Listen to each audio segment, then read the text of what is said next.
as the night gets a little quieter. Welcome to Midnight Whispers. I know many of you come here to relax, to slow your thoughts, and gently fall asleep. Whenever you feel like it, you can leave a comment and tell me where you're listening from tonight. And if these stories help you unwind, you can like the video or subscribe to the channel. Now, let's continue.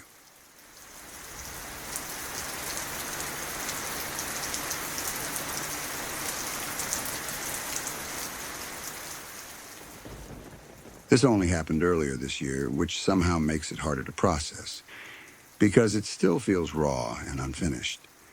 It isn't one of those distant stories from the past that time has softened around the edges. It's recent. It's close. It involves people I know, places I recognize, and routines that haven't changed, even though something terrible happened right in the middle of them. At work, we noticed that one of our colleagues had been off for a long time. At first, no one thought too much of it. People take time off for all kinds of reasons: illness, family issues, stress, personal stuff that isn't anyone else's business. But as the weeks passed, it became obvious that this wasn't normal for him. He wasn't someone who took long periods off work. He was reliable, consistent, the kind of person who always showed up. His absence felt noticeable in a quiet way, like a chair left empty for too long. When he eventually came back, there was a heaviness about him that hadn't been there before. He was physically present, but something had changed. He was quieter, more withdrawn. Conversations didn't flow the same way. There was a tension around him, a sadness that sat just beneath the surface. At first, people didn't ask questions. No one wanted to pry or make things worse. But over time, bits of the story came out. We found out that while he had been off work, one of his close friends had been murdered. Not an accident, not an illness. Murdered. The details were difficult to hear, even secondhand. His friend had been out with a group of people, doing something completely ordinary. They were at a pub watching a football match. The team they supported had won, and they were celebrating. Drinking, laughing, enjoying the moment like countless groups do every single week across the country. There was nothing unusual about it, nothing dangerous on the surface, just people watching football. But in the same pub, there was another group, supporters of the opposing team. When the match ended and the celebrations started, tensions rose. Words were exchanged. It started as an argument, the kind that happens far too often around football. Shouting, insults, posturing. That aggressive, tribal energy that seems to come out of people when it comes to teams, colors, and chants. Eventually, my colleague and his friends left the pub. They didn't stay to escalate things. They didn't go looking for trouble. They left, probably thinking that was the end of it. That the worst of it had been some shouting and bad vibes.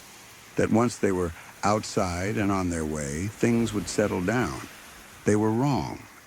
The group of men who had been arguing with them followed. They jumped his friend. Not a fair fight. Not a moment of heated chaos that got out of hand. A group attack. They beat him so badly that he was left critically injured. He was taken to hospital, where he fought for his life. But eventually he died from his injuries. Someone lost their life because of football, a game, a match on a screen. A group of grown men decided that another human being deserved to die because of which team he supported. When you hear something like that, it's hard to know how to react. There's shock, of course, disbelief, anger. But there's also a sickening familiarity to it, especially here in England. Because this isn't the first time something like this has happened. And deep down, everyone knows it won't be the last. Football culture here can feel suffocating at times. On match days, entire areas become hostile. Riot vans line the streets. Hundreds of police are stationed at train stations and around stadiums. Horses, barriers, high-visibility jackets everywhere. You can feel the tension in the air before anything even happens. It's treated like a war zone because history has proven over and over again that it can turn into one. And the thing that makes it worse is that all of this is normalized. We accept that on certain days violence is expected. We accept that police resources will be drained. We accept that people will get hurt. We accept that families will worry about their loved ones getting home safely. No, all because of football. After hearing what happened to my colleague's friend, that acceptance feels unbearable. It's not just about disliking the sport. It's about what it brings out in some people. The way it becomes an excuse for hatred, aggression, and cruelty. The way it gives sad, angry men permission to unleash violence and then hide behind loyalty to a team as if that somehow justifies it. These aren't passionate fans. These are people looking for an outlet. People who want a reason to fight, to dominate, to hurt someone. And football gives them a socially accepted framework to do it. Scarves, shirts, chants, rivalries. It all becomes fuel. What makes it even more disturbing is how preventable it all is. No one had to die that night. No one needed to be attacked. A disagreement over a match could have ended with people going their separate ways, maybe muttering insults under their breath, maybe feeling annoyed for a while. Instead, it escalated into murder. My colleague didn't just lose a friend. He lost a sense of safety, a sense that ordinary things are harmless. Going to the pub, watching a match, celebrating a win. Those things will never feel the same for him again. Grief like that doesn't stay contained. It spills into every part of your life. At work, we could see it in small ways. The way he stared off into space sometimes. The way his smile didn't quite reach his eyes. The way certain conversations would make him go quiet. It was clear that he was carrying something heavy, something that couldn't be left at the door when he came in. And what do you even say to someone in that situation? There are no words that make it better. Sorry for your loss. Feels empty when the loss was so violent and senseless. When someone was taken not by fate or illness, but by other people's rage. It also forces you to confront uncomfortable truths about the world you live in, about how fragile life is, about how quickly things can turn, about how some people value their ego, their team, their pride more than another person's existence. This is one of the main reasons I hate football, especially here.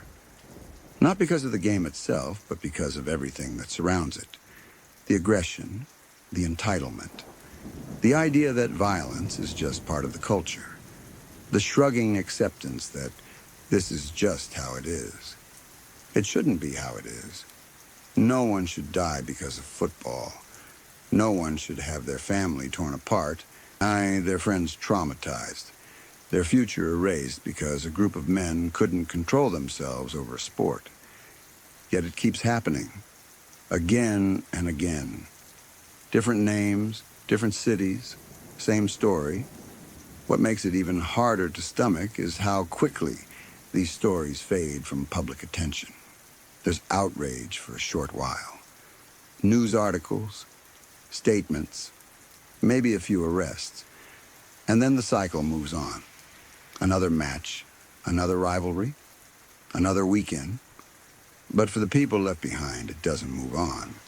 For my colleague, that loss will be with him forever. Every birthday his friend won't celebrate. Every memory that now ends abruptly.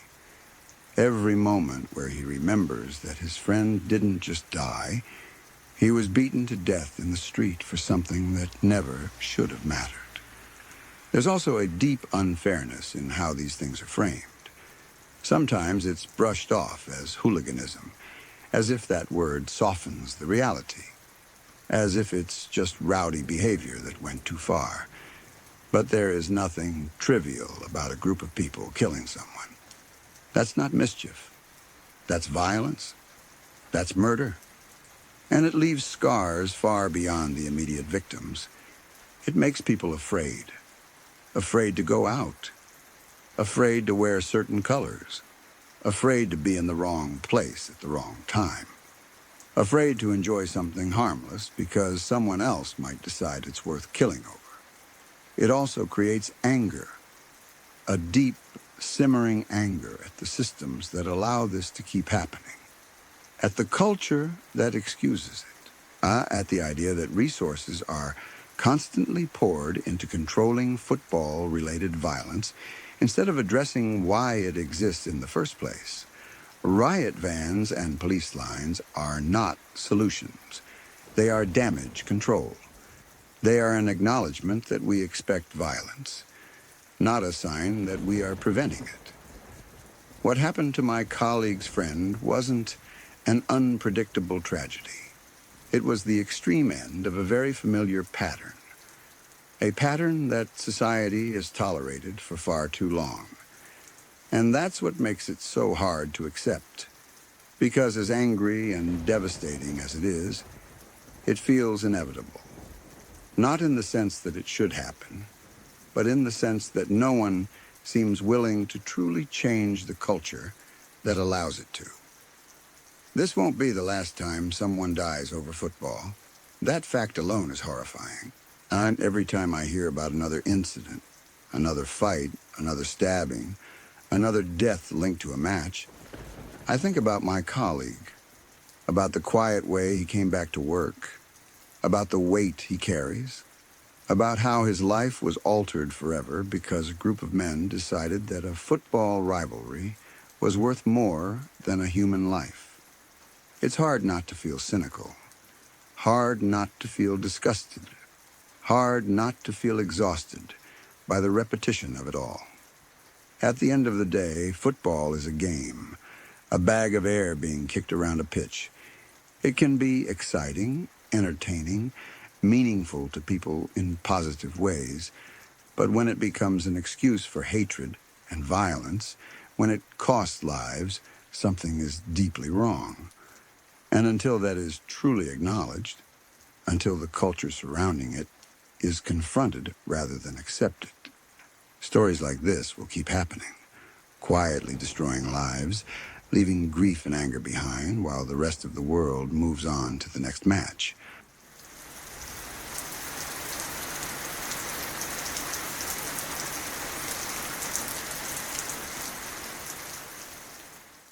Back in 1991, a 13-year-old girl named Carmaine Chan was abducted from her home in Melbourne. Even now, decades later, the details of what happened feel almost unbearable to think about. She wasn't alone in the house. Her two younger sisters were there with her. That alone makes the story harder to sit with, because it means there were witnesses, children who were forced to experience something no child ever should. That night, a man broke into their home. He forced Carmine's sisters into a closet and shut them inside. Then he took Carmaine. She was taken from her own house, from a place that should have been safe. Her parents weren't far away at all. They were only about 10 minutes away, working at their family restaurant. They had no idea that in such a short window of time, their lives were about to be permanently destroyed. The sisters survived physically, but the trauma of being locked away while their sister was taken is something that doesn't fade. The fear, the confusion, the guilt that children often carry even when they've done nothing wrong. They were powerless in that moment, and that powerlessness echoes through the rest of the story. Not long after the abduction, something happened that has haunted my family ever since. My aunt was out riding her bike with a friend near a shed in Kinnerton. It was an ordinary day. Nothing about it felt unusual at first. They were just kids riding around, doing what kids do, not expecting anything out of the ordinary. Then they passed a shed, and inside they saw something that stopped them cold. Inside the shed was a girl tied to a chair. Standing behind her was a man wearing a black balaclava. The image was shocking, confusing, and terrifying. It didn't look like a movie scene. It looked real. The girl was bound. The man was masked. There was no context that made it feel safe or explainable. My aunt didn't see the girl's entire face clearly, but something about her stayed fixed in her mind. The fear in her posture, the way she was restrained, the feeling that what they were seeing was very, very wrong. They didn't stop. They didn't confront the man. Instinct took over. They rode their bikes as fast as they could back to my grandparents' house. My mom was there, along with her younger sister and brother, all inside with my grandparents. Everyone was home, safe, normal. And my aunt burst in, shaken, trying to explain what she had just seen.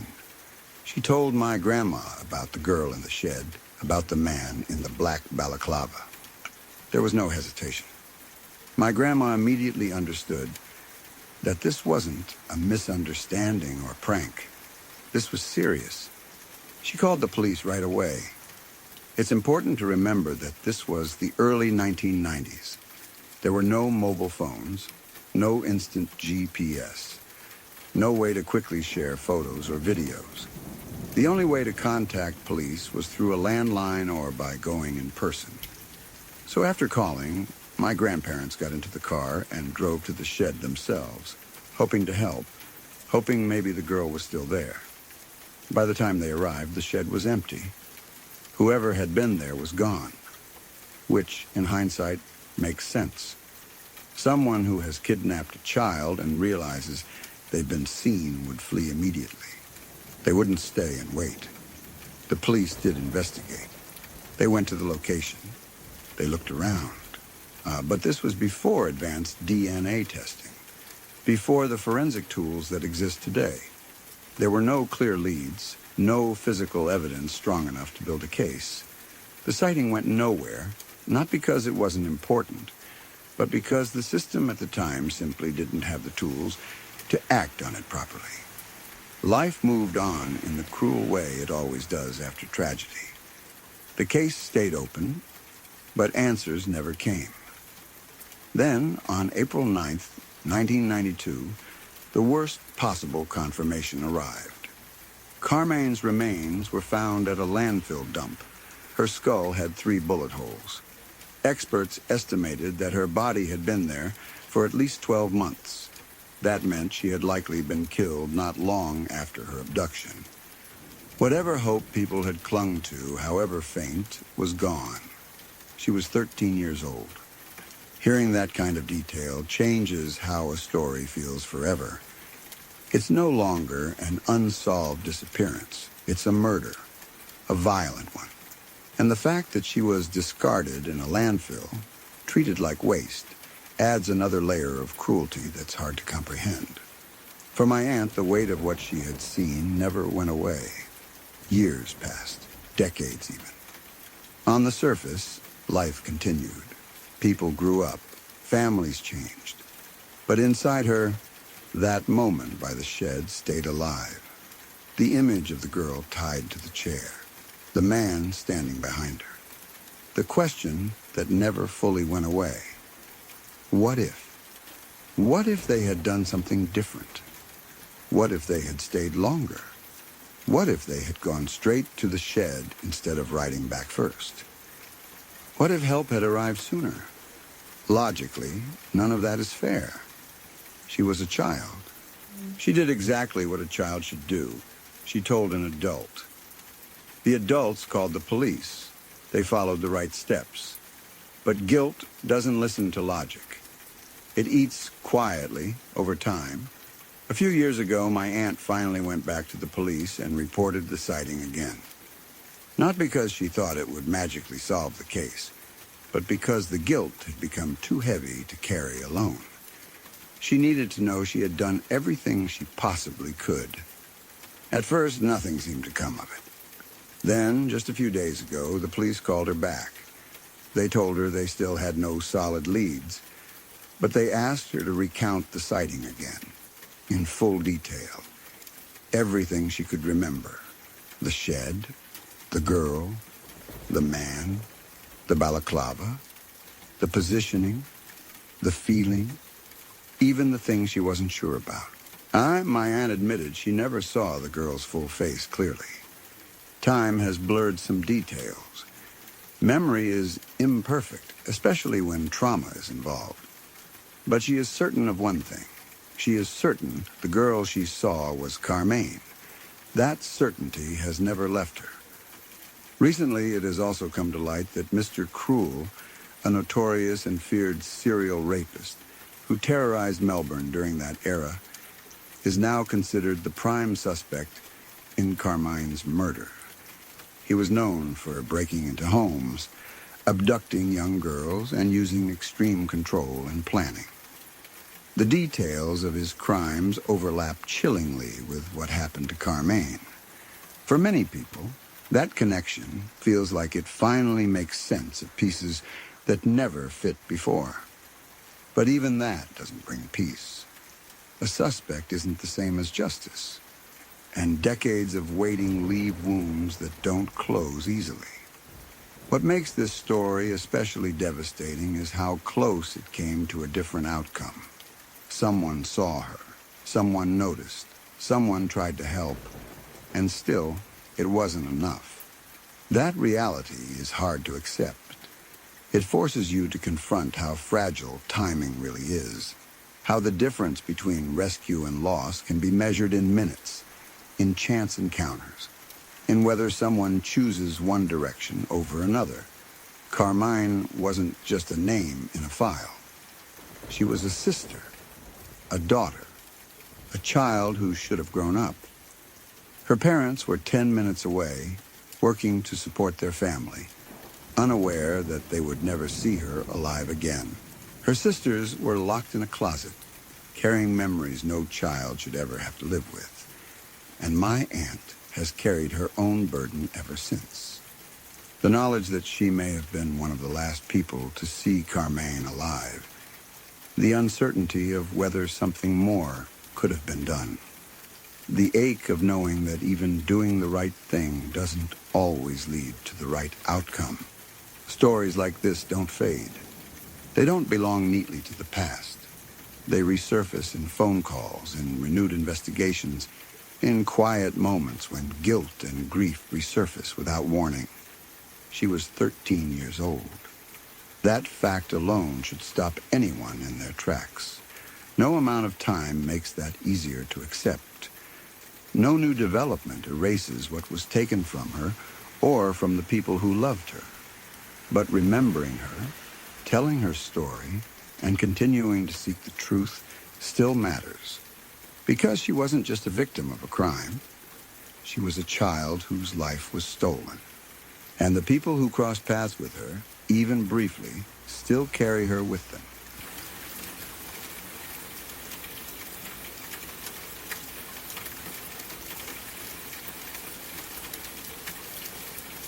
I dated a girl a while back, and through her, I learned about something that still doesn't sit right with me no matter how much time has passed.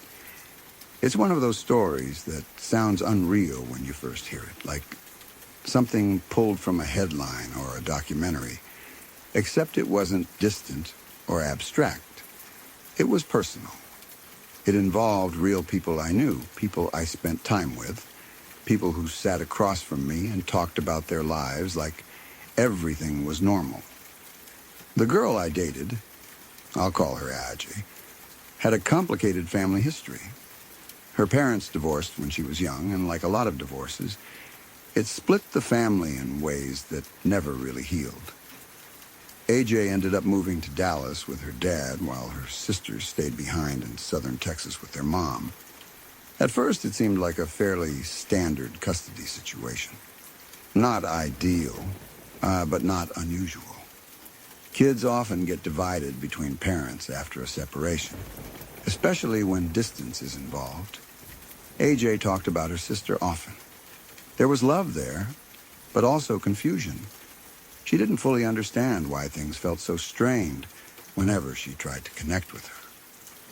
When Aj visited her mom once or twice a year, she noticed that her sister was kept at a distance. Her mom wouldn't really let them play together. There were always excuses. Her sister was busy. Her sister didn't feel like it. Her sister needed to stay inside. At the time, Aj didn't immediately jump to the worst conclusion. Kids grow up trusting their parents, even when things don't feel right. She knew something was off, but she didn't know how off. Eventually, her mom stopped letting Aj visit altogether. She told Aj's dad that her sister didn't want to see him anymore. She blamed him for leaving, for breaking up the family, for everything that had gone wrong. Over time, communication between Aj's dad and her mom faded until it almost didn't exist. Calls went unanswered. Messages stopped being returned. It was like her mom and sister had vanished into a different world. What Aj didn't know at the time, and what she only learned much later, was what was actually happening inside that house. Her mom and stepdad had started locking her sister in a closet. Not occasionally. Not as punishment for misbehavior. This was ongoing, systematic, for years. That closet became where her sister lived. She ate in that closet. She slept in that closet. She used the bathroom in that closet, peeing and defecating where she was confined because she had no other choice. It was dark. It was cramped. It was isolating in a way that's hard to fully imagine unless you've experienced something similar. That space wasn't meant for a human being, let alone a child. The most disturbing part is that on the surface, life continued as if everything was normal. Her sister was allowed out of the closet to go to school. She put on clean clothes. She showed up. She functioned. Teachers saw a quiet, well-behaved student. Classmates saw a girl who blended in. No one suspected that when the school day ended, she would go back home and be locked away again. Meanwhile, Aj's mom went on to have more children with her boyfriend. Babies were born. A new family grew, all while one child was being hidden and erased in the same house. She existed, but she wasn't allowed to live. At some point, people started to notice something wasn't right. AJ's mom became harder and harder to reach. Calls stopped being returned. Messages went unanswered. Even people who lived in the same house struggled to get help. Eventually, one of Aj's half-brothers, who was living with their mom, told someone at school what was happening. He spoke up about his half-sister being kept in a closet. That moment changed everything. It was the crack in the wall that finally let light in. Authorities got involved. They tried to contact Aj's dad, but couldn't reach him right away. With no parent immediately available, they placed Aj's sister into foster care temporarily until her father could be located. That transition alone must have been terrifying. Being removed from the only environment you've known, even if it was abusive, can be deeply disorienting. Abuse becomes a twisted version of normal when it's all you've ever experienced. There is a lot more to the story. Layers of manipulation, fear, and control that stretched far beyond what most people realize. I'm trying not to introduce more names or details because it gets complicated quickly, and because there were real threats involved. Her sister was threatened repeatedly. She was told that if she ever told the full story, if she ever explained everything that happened in that house, her life would be in danger. That threat wasn't abstract. It wasn't symbolic. It was made very real to her. And the cruel irony is that her life was already being threatened daily, just by being locked in that dark closet and forced to survive under conditions no child should ever endure. When Aj finally told me about all of this, it was clear how deeply it had affected her. There was guilt, confusion, anger. She had been removed from that environment as a child, and while that saved her from experiencing the same abuse, it also left her with the knowledge that her sister suffered without her being able to help. Eventually, Adge wanted to introduce me to her dad and the rest of her family. It mattered a lot to her. Her dad was extremely protective of his daughters, and she didn't take bringing someone into that space lightly. Before doing that, she wanted me to understand her family history, especially her sister's. When I finally met her sister, I wasn't prepared for how normal everything seemed. She didn't act withdrawn or unstable. She didn't behave the way people expect someone with that level of trauma to behave. She was intelligent, polite, and incredibly well-spoken. Talking to her felt easy, natural. She had a warmth to her that made people feel comfortable around her. She was also in what appeared to be a healthy relationship with a boy. There was mutual respect there. Kindness. The kind of connection that suggests emotional awareness and resilience. She laughed easily. She engaged thoughtfully in conversation. There was nothing about her presence that screamed victim, and she was extremely beautiful, strikingly so. If you didn't know her story, you would never guess what she had been through. You wouldn't look at her and imagine years spent in darkness, isolation, and fear. You wouldn't picture a child being locked away while the rest of the household carried on. That contrast is one of the hardest parts to reconcile. People often assume trauma always shows itself outwardly, that survivors look broken, fragile, or visibly damaged. But that's not how it always works. Some people carry unimaginable pain quietly. They learn how to function, how to adapt, how to present themselves in ways that protect them from further harm. Meeting her forced me to confront how wrong my assumptions were about what trauma looks like. It also made me furious. I couldn't understand how anyone could treat a child that way. How a parent could make a decision like that and then repeat it day after day. How other children could grow up in the same house while one was hidden away like something shameful or disposable. It wasn't discipline. It wasn't neglect. It was torture. And the fact that it went on for years without intervention is a failure on so many levels. A failure of adults, a failure of systems, a failure of people who saw pieces of the situation but didn't see the whole picture until it was almost too late. Even knowing that there are news stories about this case, Age always said they didn't fully capture the reality of what happened. Media simplifies things. It shortens timelines. It misses the daily reality, the fear, the isolation, the constant threat. Those things don't fit neatly into articles or reports. What stayed with me most was how calm her sister was when she spoke. Not detached, not numb, just composed. Like someone who had learned very early how to survive by staying quiet, observant, and careful. That kind of composure doesn't come from nowhere. It's forged. I still think about her sometimes. About the strength it must have taken to endure that kind of childhood and still emerge as someone capable of connection, intelligence, and kindness. I think about how many children don't survive experiences like that emotionally, even if they survive physically. And I think about how easily abuse can hide behind closed doors. This wasn't some hidden basement or remote cabin. This was a house with kids going to school, with neighbors, with normal routines on the surface. And yet something horrific was happening every day in a dark, enclosed space that most people never questioned. It changed how I see people, how I see families, how I see silence. You never really know what someone has survived just by looking at them. You never know what kind of strength it takes just to sit across from someone and talk about the weather, or relationships or life plans when your past includes things that would break many people completely. I don't use the word insane lightly, but I don't know another word that fits.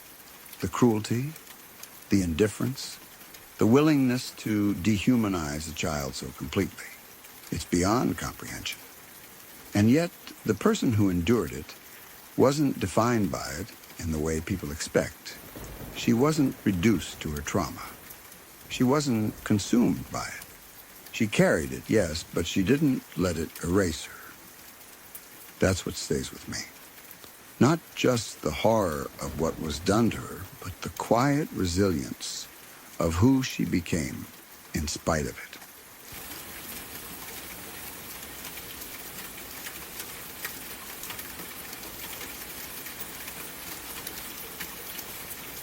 My granddad lived with something his entire life that most people can't even imagine carrying. It wasn't something he talked about easily, and it wasn't something that ever really left him, no matter how many years passed. When he was young, still just a teenager himself, he accidentally killed his younger brother. There was no anger involved, no argument, no bad intentions. Just one moment of terrible timing that changed everything forever. This happened when my granddad was about 17 years old. Back then, life was different, especially where they lived. Work started early, responsibilities came young, and teenagers were often expected to do hard, adult labor without much thought, given to how dangerous it could be. Their family lived on a piece of land that my granddad still lives on to this day. It's land that carries history, memory, and in this case, deep loss. They were doing logging on the property. Cutting trees wasn't unusual work for them. It was part of life, part of survival, part of maintaining the land. It wasn't treated like something extraordinary or especially dangerous. It was just something that needed to be done, and my granddad was old enough to be trusted with it. His younger brother, my great-uncle, was only 15 at the time. That detail alone makes the story heavier. 15 is still a kid in so many ways, old enough to follow around, to want to help, to be curious, but still young enough to trust that older siblings know what they're doing. There's no indication that my great-uncle was doing anything wrong. He wasn't being reckless. He was just there, somewhere nearby, on land he knew as well as anyone else. The land itself matters to the story. There was a holler below where my great-uncle was standing, a low area hidden from view where sound carries strangely and sight lines aren't always clear. My granddad couldn't see him from where he was working. He didn't know his brother was there. He didn't know anyone was in danger. When my granddad cut the tree, he did what he had probably done many times before. He judged the fall as best as he could. He worked the way he had been taught, and then the tree came down. It fell straight into the holler below. The tree crushed my great-uncle. There's no way to soften that reality. A moment that likely lasted only seconds ended a life and destroyed another in a completely different way. My granddad didn't realize what had happened right away. When he did, the shock must have been overwhelming. Panic. Horror.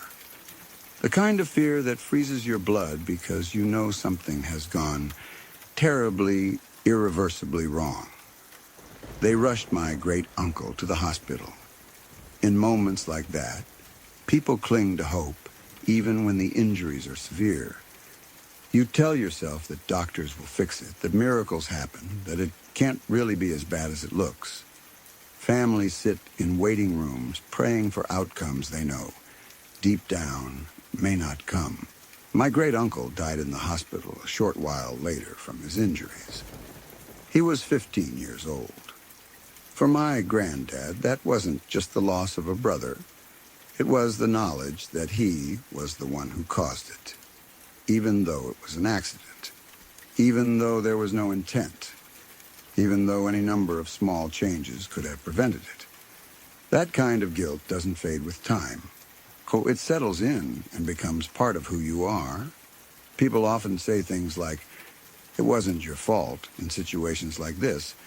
And while that may be true in a logical sense, it doesn't undo the weight of responsibility someone feels. My granddad knew the tree fell because he cut it. That fact alone was enough to shape the rest of his life. He carried that with him into adulthood, into marriage, into fatherhood, into old age. The land where it happened didn't disappear. It wasn't sold. It wasn't abandoned. My granddad still lives on that property to this day. That means he wakes up every morning surrounded by reminders. The trees, the hills, the holler. The same ground where his brother died. Some people might not understand how someone could stay in a place like that. But for others, leaving doesn't bring peace either.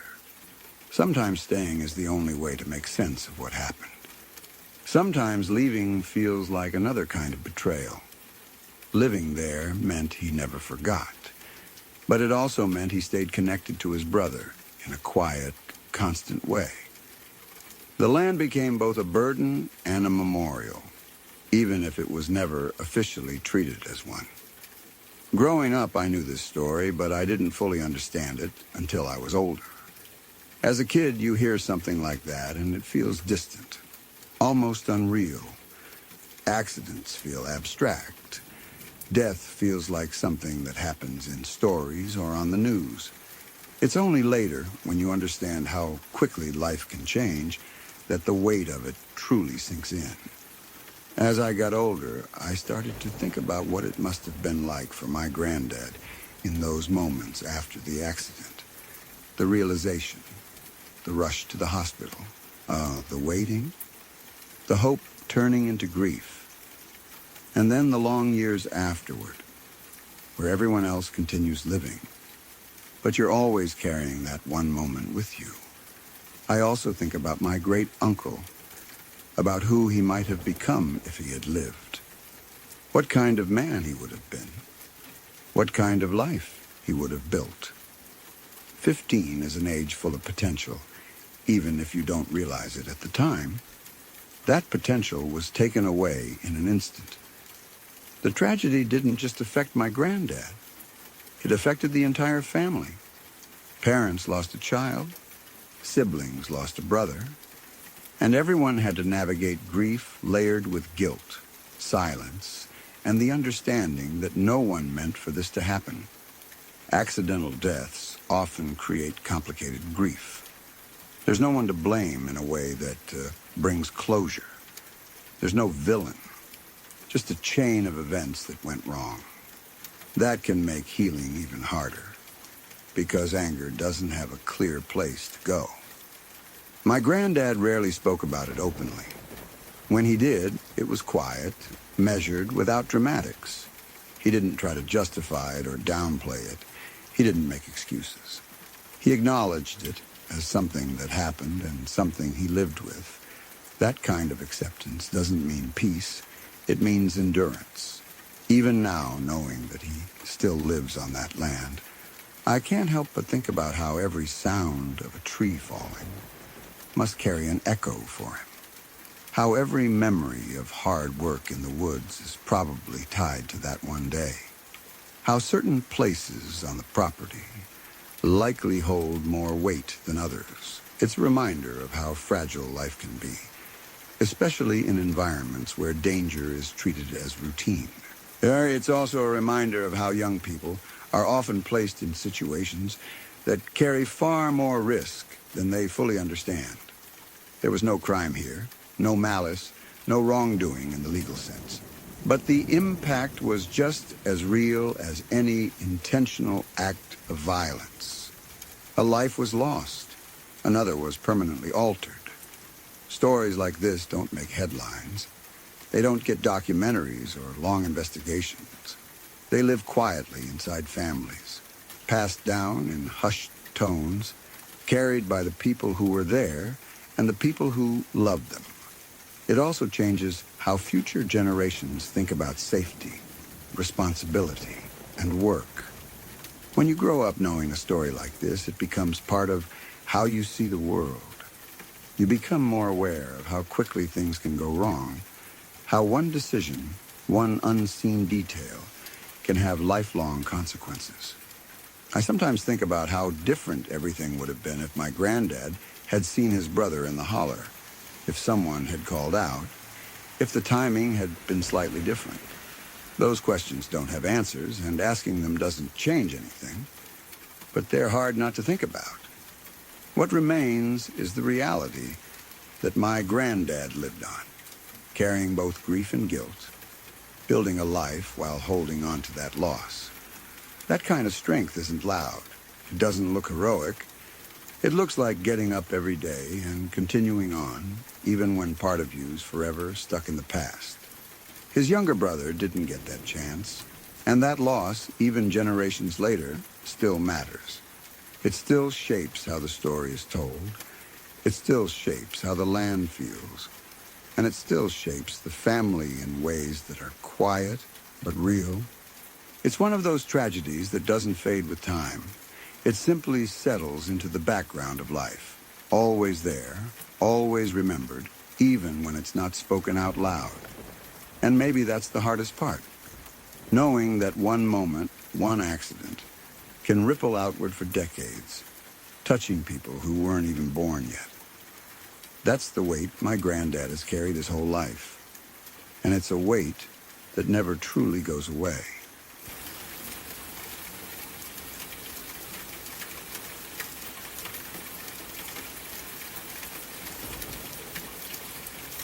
My dad works in law, and growing up I heard a lot of stories that most kids never do. They weren't the dramatic courtroom scenes you see on TV, but quieter, stranger stories about the kinds of people the justice system comes into contact with.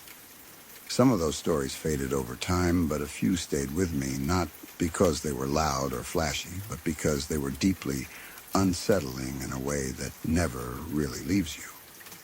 One story in particular goes back more than 20 years.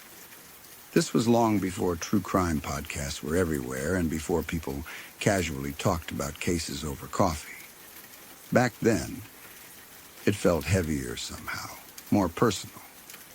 My dad was overseeing the extradition of a man who was being sent back to Michigan. The purpose wasn't to decide guilt yet, but to determine whether this man was mentally competent enough to stand trial. That alone tells you something was wrong, but even knowing that, nothing prepared him for the person who walked in. The man was small, maybe around 5'2", thin to the point of looking fragile. He was pale, with red hair and these slightly awkward, old-fashioned glasses that made him look more like a shy college student than someone in serious legal trouble. If you saw him on the street, you wouldn't cross the road to avoid him. You probably wouldn't notice him at all. He looked innocent, almost harmless, like the kind of person you'd trust to watch your dog or help carry groceries. My dad said his first thought was genuine confusion. He couldn't understand what someone who looked like that could possibly have done to end up in this situation. Then he read the case file.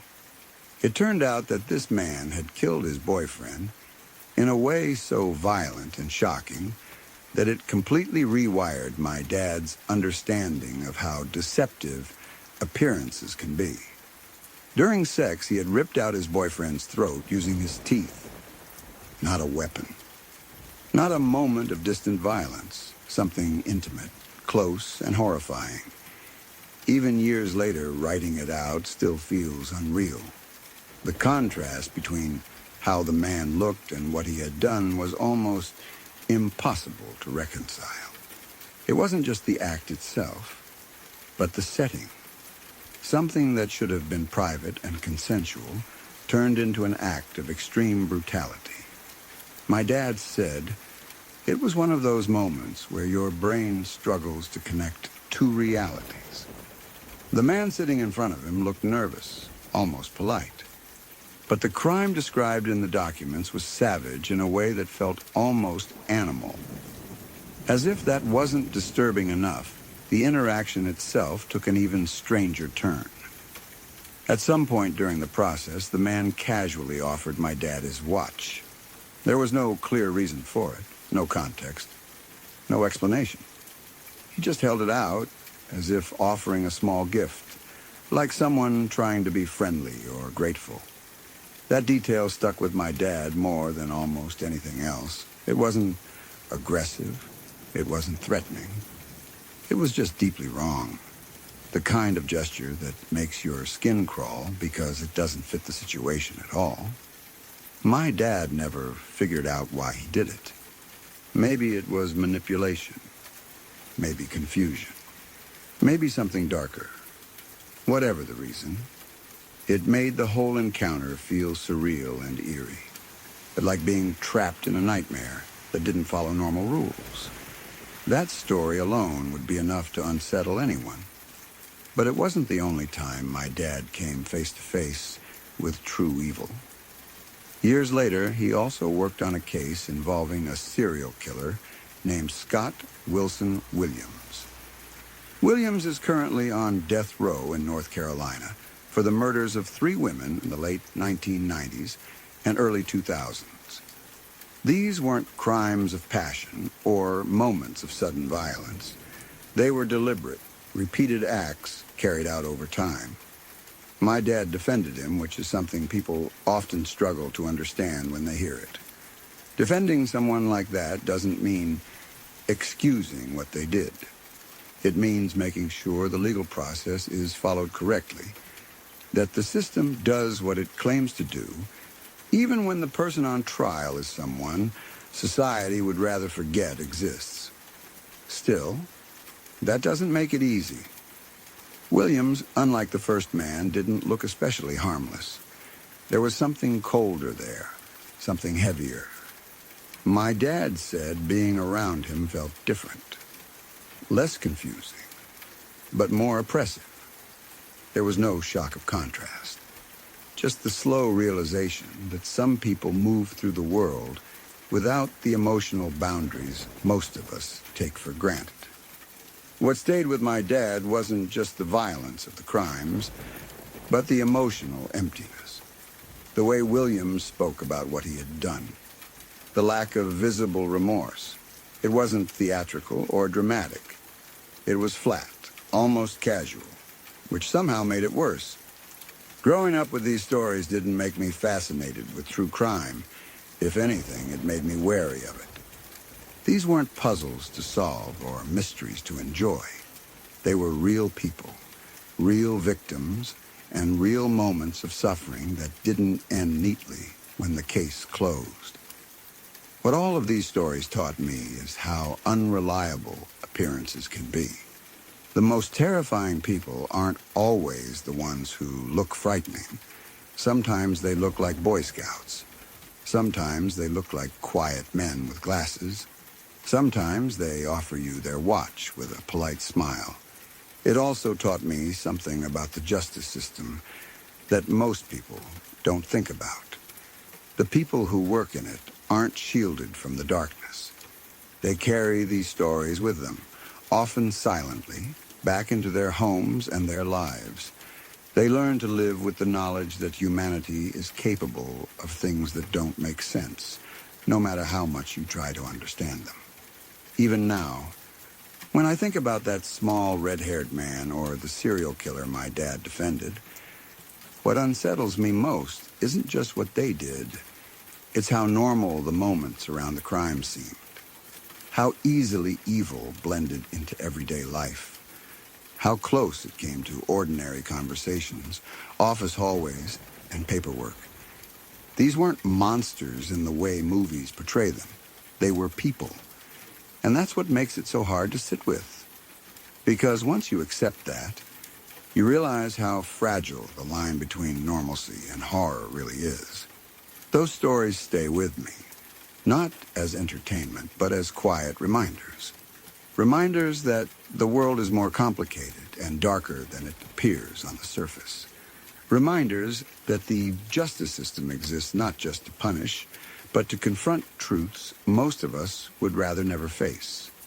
And reminders that sometimes the creepiest moments aren't the violent ones, but the calm, polite, almost friendly gestures that make you realize just how wrong something truly is.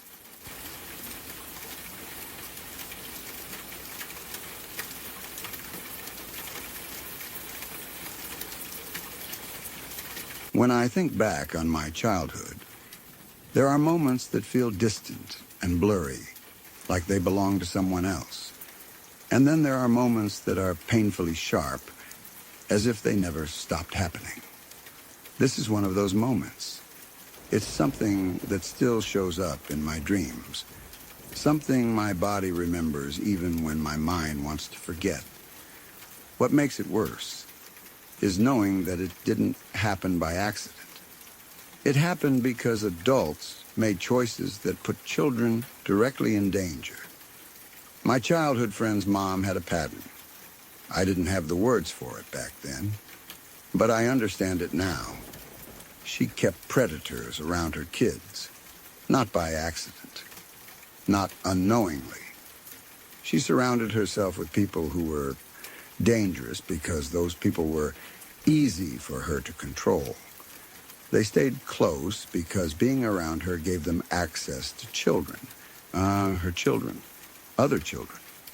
Kids who trusted her home because it was supposed to be safe. One of those people was a man named Brent. Brent was 34 years old. He was married to a woman named Bree. Both of them were known to be unsafe around children. It wasn't a rumor. It wasn't speculation. They were not supposed to be left alone with kids. There were rules in place for a reason, and those rules were ignored. I don't feel any hesitation using their real names. What happened was terrifying, and it has stayed with me for years. I still have night terrors about that day. Names don't feel like the problem here. Silence is. That day was supposed to be simple, innocent. We were just kids hanging out, doing what kids do. All I wanted was to watch the Hun League finale with my friends.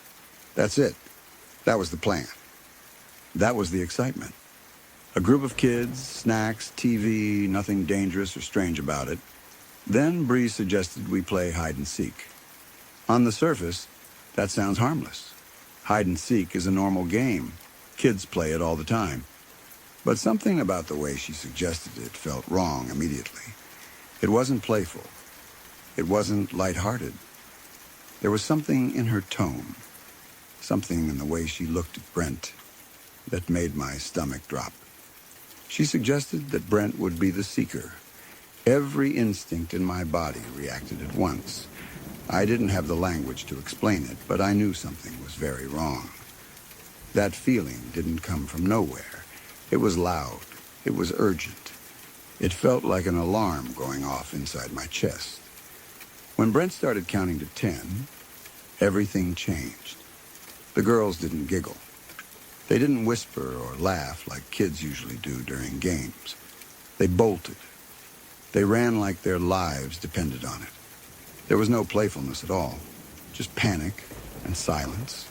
They hid in places that weren't easy to reach, places that required effort, climbing, squeezing into tight spaces, the kind of places you don't choose unless you are trying to disappear.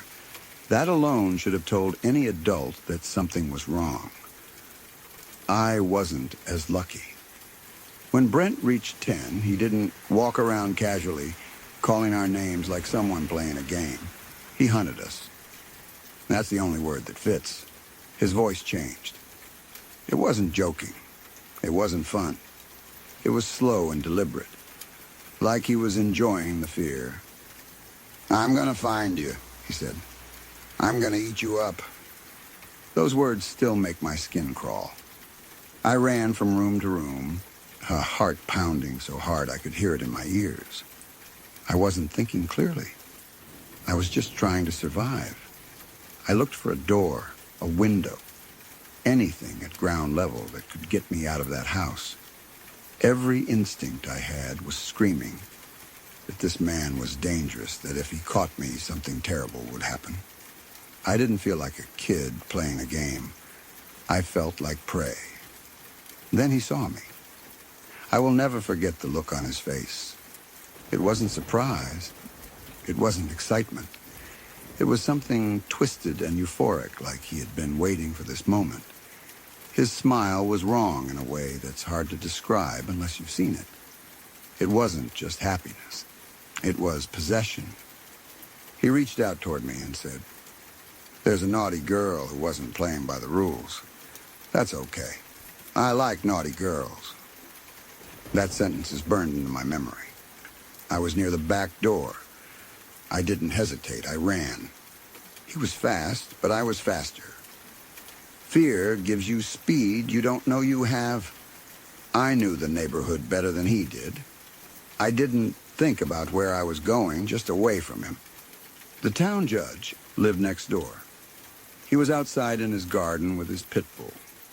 I ran straight to him, crying so hard I could barely breathe. I pointed back toward Brent and told him that man was chasing me. That was enough. After that day, we never saw Brent or Bree again. Later, we learned why. The judge told us that Brent had broken the terms of his parole. He was not supposed to be within 100 feet of a child. Not 100 feet. And yet there he was, inside a house full of children, playing a game designed to isolate and terrorize them. That wasn't an accident. That was a choice. And the more I've thought about it as an adult, the more horrifying it becomes. Not just because of Brent, but because of the adults who enabled him. Because my friend's mother deliberately left children alone with people like that. Because she created an environment where predators felt comfortable. Because she benefited from it in some way, whether that was control, money, substances, or something else entirely. The thought that our safety may have been traded for cigarettes or favors is something that still makes me feel sick. What stays with me isn't just the fear, it's the betrayal. Kids trust adults to protect them. We trust homes to be safe. We trust that when someone is known to be dangerous, they won't be allowed near us. That trust was broken deliberately. I still think about the other girls, about how fast they ran, about how they knew exactly where to hide. That tells me they had learned something already. They knew what kind of danger Brent was. They had already been living with fear long before that day. I think about how close it came to being worse. If I hadn't been near the back door, if I hadn't known the neighborhood, if the judge hadn't been outside, if his dog hadn't been there. Small details like that are sometimes the only thing standing between a child and something irreversible. I also think about how easily this could have been dismissed if I hadn't found help immediately. How often kids try to explain something scary and aren't believed. How often predators rely on that disbelief. Even now, years later, my body reacts when I remember that moment. My chest tightens, my heart speeds up. Sleep isn't always peaceful. Trauma doesn't need physical harm to be real. The fear alone is enough to change you. What makes me angriest is how preventable it all was. Brent should never have been there. Bree should never have suggested that game. My friend's mother should never have allowed people like that around children. Every layer of protection failed us that day, except for one adult who took a crying child seriously. I don't believe in pretending these things didn't happen to keep people comfortable. What happened was real. It was terrifying. And it left marks that didn't fade just because time passed. I don't know where Brent or Bree are now. I don't know what happened to my friend's mother. I don't know how many other children were hurt before or after that day. What I do know is that I survived something that could have ended very differently. And I know this for sure. Children know when something is wrong. That feeling I had wasn't imagination. It wasn't drama. It was my instincts doing their job. And I wish more adults trusted that instinct instead of dismissing it. All I wanted was to watch a cartoon finale with my friend. Instead, I learned how dangerous adults can be when they choose to be. That lesson never really leaves you. Sorry to pause for just a moment.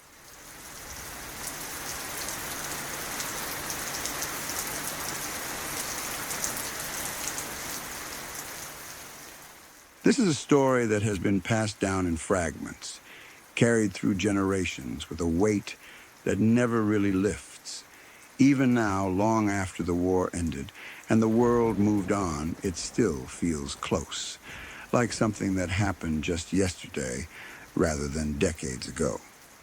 It happened in my grandfather's village, a small place that barely registered on maps, the kind of village that existed quietly, shaped by routine, hard work, and family ties. Before the war reached it, life there was simple, in the way rural life often is. People knew each other, families were large, everyone depended on the land and on one another. My grandfather was one of 10 children. He had 9 siblings, and they grew up close, not just because they shared the same home, but because survival itself depended on cooperation. Their parents did what they could to provide, and like many families of that time and place, they lived modestly, but with a strong sense of belonging. It was a life built on familiarity and predictability, and that is what made what came next so devastating. When the war spread into their region, it brought fear long before it brought soldiers.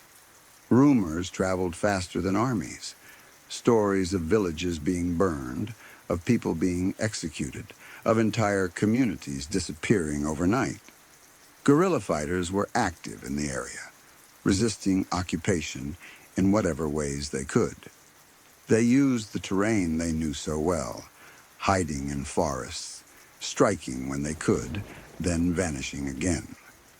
The Nazis believed that villages like my grandfather's were sheltering these fighters, whether they actually were or not.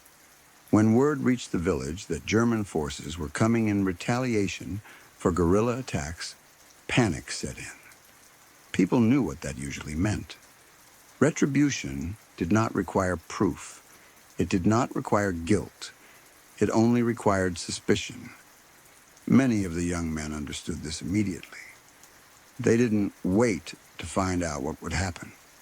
They fled into the hills, the forests, anywhere they thought might give them a chance to survive. Leaving meant abandoning their homes, their families, and everything familiar. But staying could mean death. Not everyone could run. Some were too old, some were too young.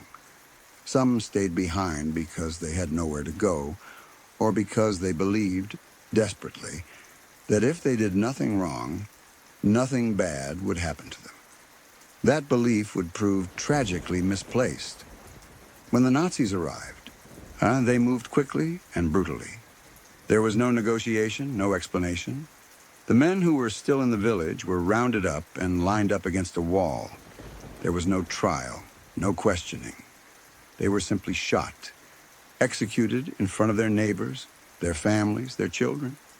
Lives ended in seconds, erased as if they had never mattered. My grandfather was not among those men. He was still a boy at the time. His survival was not the result of chance alone, but of a decision his mother made under unimaginable pressure. When the soldiers began rounding up the villagers, his mother understood something terrible. She knew that the Nazis were not there to intimidate. They were there to destroy. She realized that if they stayed together as a family, there was a real possibility that all of her children would die. And so she made a choice no parent should ever have to make. She split her children in half. She took the youngest ones, including my grandfather, and hid them in the cellar beneath their house. It was dark, cramped, and terrifying, but it was hidden. She told them to stay quiet no matter what they heard, no matter how afraid they were. Then she took the other half of her children with her as the Nazis forced the villagers into the church. The church, normally a place of refuge and comfort, became a holding place for fear.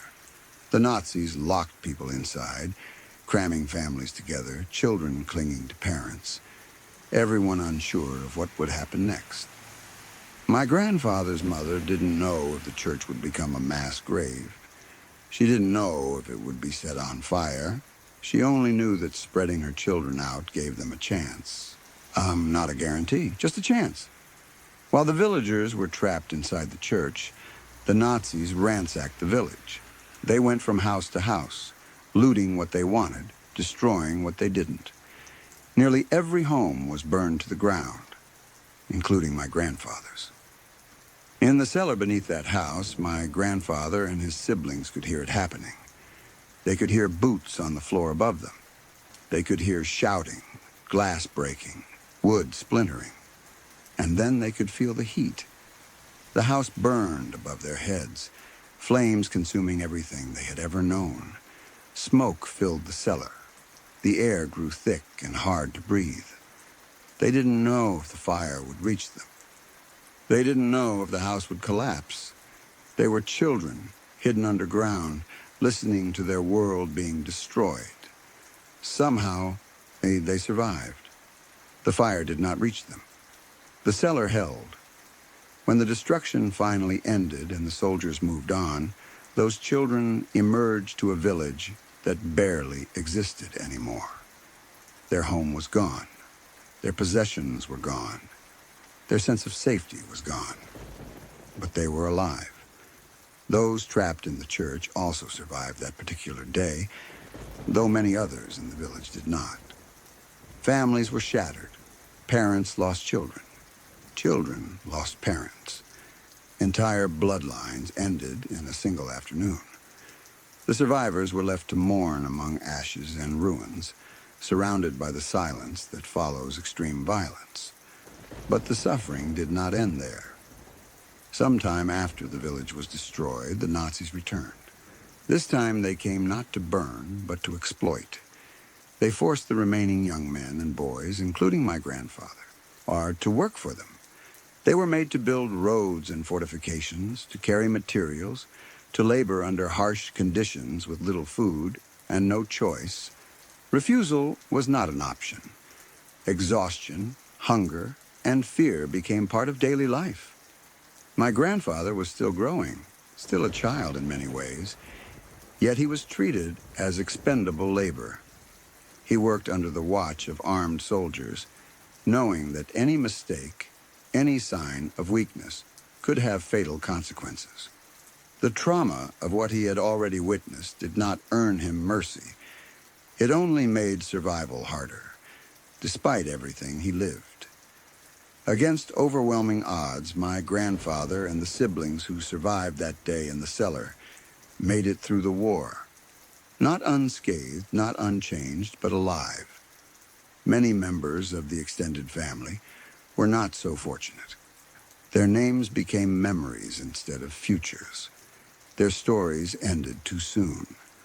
The village itself never truly recovered. Even if it was rebuilt physically, something essential was lost. The sense of continuity, the trust that tomorrow would resemble today, the belief that home was permanent. The war left scars that could not be seen from the outside. My grandfather carried them quietly. Like many survivors, he didn't talk about it much. Not because it didn't matter, but because it mattered too much. Trauma of that scale doesn't always come out in words. Sometimes it shows up in silences, in habits, in fears passed down without explanation. His mother's decision that day defined everything that followed. By splitting her children, she ensured that at least some of them would live. It was an act of love born out of terror, a calculation no one should ever have to make. There is no way to measure the strength it took to walk away from the half of her children, not knowing if she would ever see them again. That choice echoes through generations. It is the reason I am here, the reason my family exists as it does today. Survival, in this case, was not heroic or triumphant. It was desperate, painful, and incomplete. It came with loss that never fully healed. When people talk about war in abstract terms, about battles and strategies and victories, stories like this are what get lost. This is what war actually looks like. Villages erased, families torn apart, children hiding underground while their homes burn. mothers making impossible choices, boys forced into labor by the same people who murdered their neighbors. The fact that my grandfather survived does not make the story less tragic. It makes it more complicated. Survival is not the end of suffering. It is the beginning of a long process of living with what you have seen and what you have lost. Even now, generations later, the weight of that history remains. It lives in family stories, in the knowledge of how close everything came to ending. It serves as a reminder of how fragile ordinary life is, and how quickly cruelty can descend when power is wielded without restraint. The village may no longer exist in the way it once did, but its story does, and as long as it is remembered, the people who were killed there are not completely erased. They are more than victims of history. They were fathers, sons, brothers, neighbors. They lived. They mattered. And because one mother made an impossible choice in the face of unimaginable violence, some of them survived to carry that memory forward. If you're still here, then these stories didn't simply fade away. They settled in. Every story you heard tonight came from real moments, real people, and real situations where something felt off or nearly went wrong.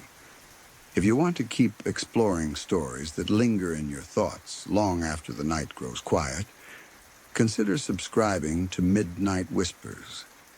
There are more stories waiting in the dark, and not all of them let you leave in time.